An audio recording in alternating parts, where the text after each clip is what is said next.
Welcome back to MicDrop Analysis. Today we're diving into a song that has haunted listeners for decades. Kate Bush's Running Up That Hill. Released as the lead single from her 1985 masterpiece Hounds of Love, this track is often interpreted as a poetic exploration of love and empathy. On the surface, it's about the desire to swap places with a partner to understand their struggles and heal divides in a relationship. But if you sit with it long enough, you'll realize that the song is much more than that. It's kind of a track that makes you sit down, stare at the ceiling, and think about life, love, and the walls that seem to separate us all. At its heart, this song is about loneliness, the deep, cosmic kind that's baked into the human condition. Let's talk about it.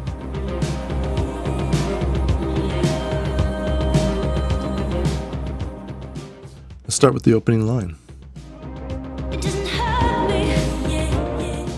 Right off the bat, Bush draws us into this paradox. She's singing about pain, but framing it as denial. This instinct to shield yourself, to say, I'm fine, even when you're anything but. She then follows it up with a question, and it feels kind of like a dare. Do you wanna feel how it feels? There's something almost accusatory here, as if she's calling out the fact that we're so oblivious to the weight other people are carrying. It's like she's saying, you think you get me? You think you understand what I'm dealing with? Let's see you try.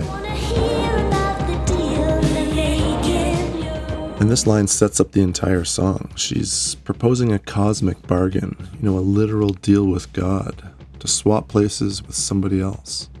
Why? Because she's desperate to break out of her own mind, her own experience, and step into somebody else's shoes. Think about how wild and profound that is. She's not just saying, I wish you understood me. She's saying, I want to be you. I want to know exactly what it's like to feel your pain, your love, your struggles.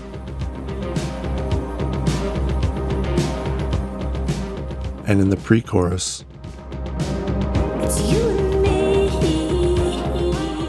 this is such a simple line, but the weight behind it is huge. She's narrowing the focus, if you will. This isn't about just humanity at large. This is about you and me, two people trying to connect in a world that makes that almost impossible. The words feel intimate, but there's also this underlying frustration, this sense of, why is it so hard to just get each other? Now let's move to the chorus, because honestly, it's one of the most iconic in music history. If only could, I'd make a deal with God, and I'd get him to swap our place. She's running up that road, up that hill, up that building, over and over again, but it's like she's stuck in this endless loop. The hill isn't just a hill, it's every obstacle we face in trying to connect with somebody. It's the misunderstandings, the arguments, the moments when words just don't seem enough. And the thing is, even if she could swap places, would that really solve anything? The struggle will just shift. The hill would still be there.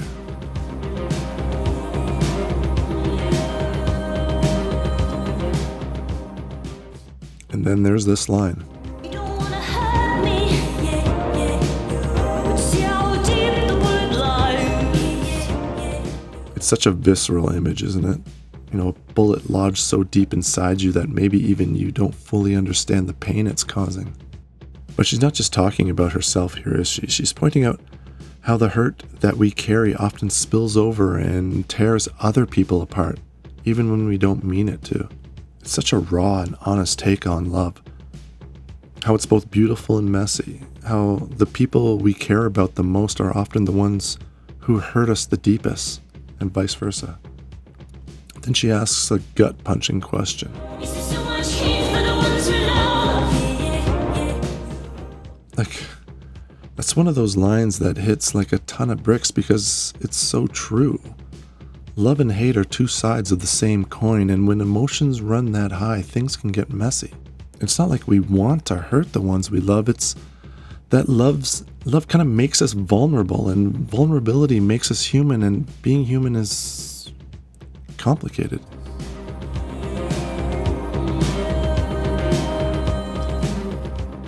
The bridge is yet another emotional peak. Come on, angel, come on, darling. Let's exchange the experience. practically begging here, isn't she? It's not a polite request, it's a desperate plea. She's kind of saying, let's break down these walls. Let me feel what you feel, and you can feel what I feel.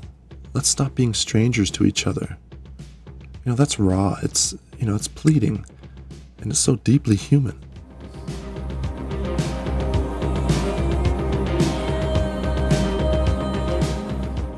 But what makes this song so brilliant and so heartbreaking is it that it just doesn't give us a resolution. The deal with God never gets made.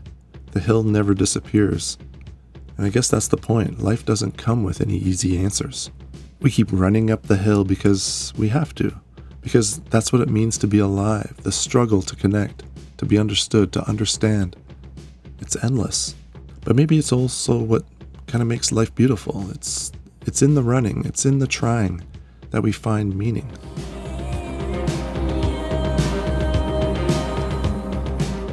So why does this song resonate so deeply? Well, I think it's because we've all felt it. That cosmic loneliness, that aching desire to be truly known. And we've all hit those moments where we look at the people we love and think, why can't you just get me? And why can't I get you? Bush doesn't sugarcoat it. She doesn't tie it up with a neat little bow. She just lays it all out there, the struggle, the yearning, the heartbreak, and lets us just sit with it.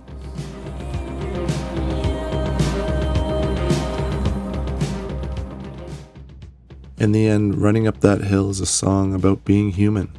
It's about the walls we build and the ones we try to tear down. It's about the burden of carrying our own pain and the impossibility of truly carrying somebody else's. And maybe, it's about finding connection in the shared experiences of the struggle, even if the hill never gets any less steep. Thanks for watching MicDrop Analysis. Till next time.